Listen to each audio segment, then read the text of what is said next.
정보로 가득한 유튜브의 세상. 나는 가끔 유튜브에 넘치는 정보가 무섭기도 하다. 쏟아지는 정보 속에 혹시 내가 놓쳐서 뒤처지는 정보가 있지는 않을까?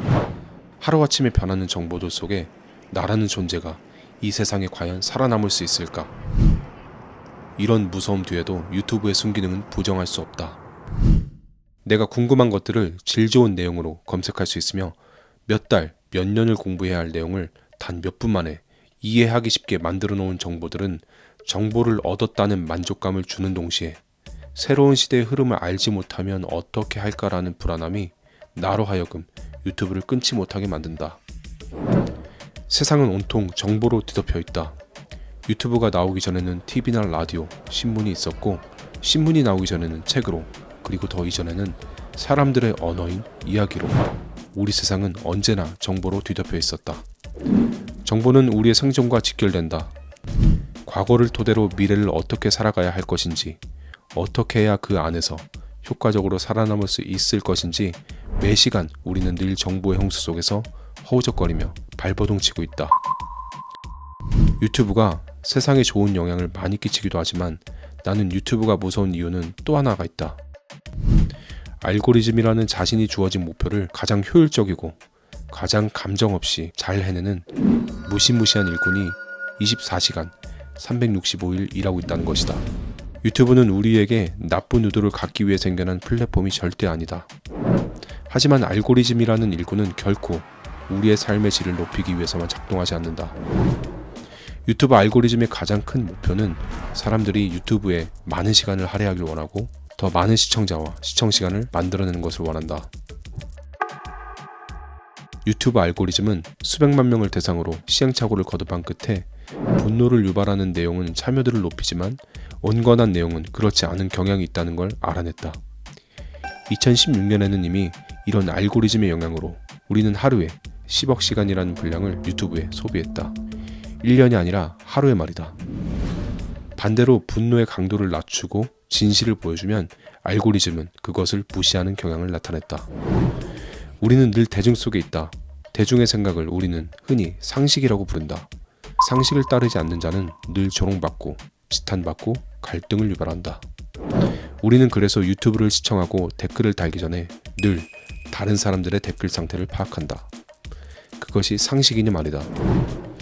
이렇게 마음속에 분노를 조장하고 대중의 생각에 무의식적으로 따르게 만드는 습관은 점점 우리에게 확증 편향을 만들어냄과 동시에 왜라는 질문을 잊게 만들었다. 우리는 우리도 모르는 사이에 유튜브는 우리의 생각과 분노를 조절하는 전전두배 활성화를 약화시키고 분노와 두려움을 조장하는 변연계의 기능을 활성화시켰다. 우리는 늘 마음 상태라는 색안경으로 세상을 바라본다. 지금 여러분이 바라보는 세상은 사랑으로 가득한가? 아니면 분노로 가득 차 있는가? 정보는 늘 쌍방으로 향해야 정보로서의 순수한 가치를 지닌다.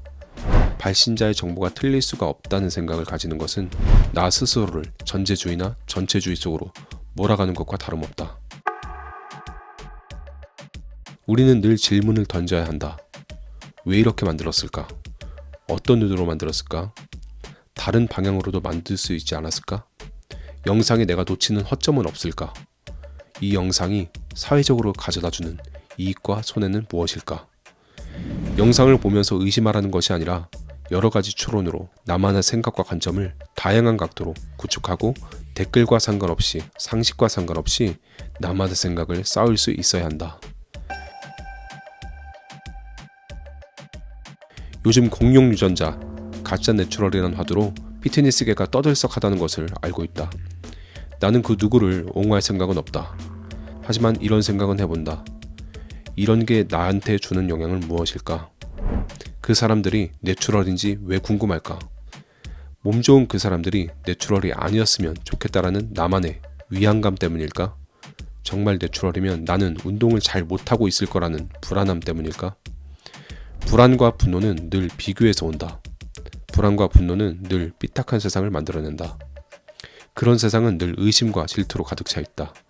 의심과 질투는 늘 세상 모든 것을 흑백으로 나눈다.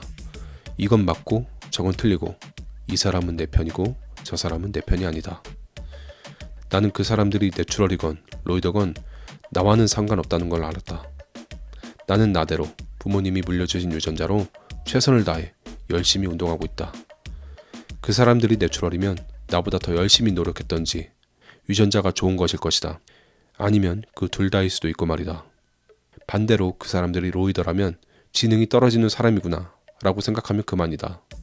여기에는 어떤 분노나 불안감, 질투의 감정이 없다. 우리는 길브로, 박승현, 간고 이후에 대대적으로 우리나라 피트니스의 정화 과정을 거쳤다고 믿는다. 대중들이 그것을 해주었고 가장 큰 역할을 해주었다. 내추럴 대회도 없었고 매 대회마다 약물 사용자가 대부분이었던 피트니스판에 대중들 덕분에 내추럴의 시장이 자립하고 성장할 수 있었다. 단연 내년에 열리는 IFBB 프로 퀄리파이어 대회들 중 꽤 많은 수가 한국에서 열린다. 그만큼 우리나라는 아직 내추럴 선수들이 성장할 수 있게끔 대중들로 인해 자정작용을 해왔고 그만큼 아직까지는 시장성이 있다. 젊은 친구들에게도 내추럴로 운동할 수 있는 기회가 열린 것은 사실 너무나 기쁜 일이다. 내추럴이 아닌 선수가 내추럴인 척 하는 것은 분명 돌팔매가 필요하다고 생각한다. 하지만 그 사람이 내추럴이 아니라는 걸 단 1%라도 확신할 수 없는 마음이 든다면 우리는 다양한 각도로 생각해 볼 필요가 있다. 그 사람이 로이더라면 내가 얻는 건 무엇일까? 그 사람이 내추럴이라면 내가 잃는 건 무엇일까? 잘 생각해 보자. 남는 건 아무것도 없다. 남는 건 상실감, 질투 아니면 위안감 뿐이다. 나는 그런 생각들로 나의 시간을 빼앗기기 싫다. 지금 이러한 현상들이 우리나라 피트니스계를 또다시 정화해 나가고 있는 자정작용인지 아니면 몸 좋은 내추럴 선수들을 보며 자라날 새싹들의 희망을 꺾는 것인지는 대중들의 몫에 달려있다고 생각한다. 애초에 진짜 내추럴이라는 게 없을지도 모른다. 그것을 바라보는 사람의 마음이 의심 혹은 믿음을 만들어낼 뿐이다.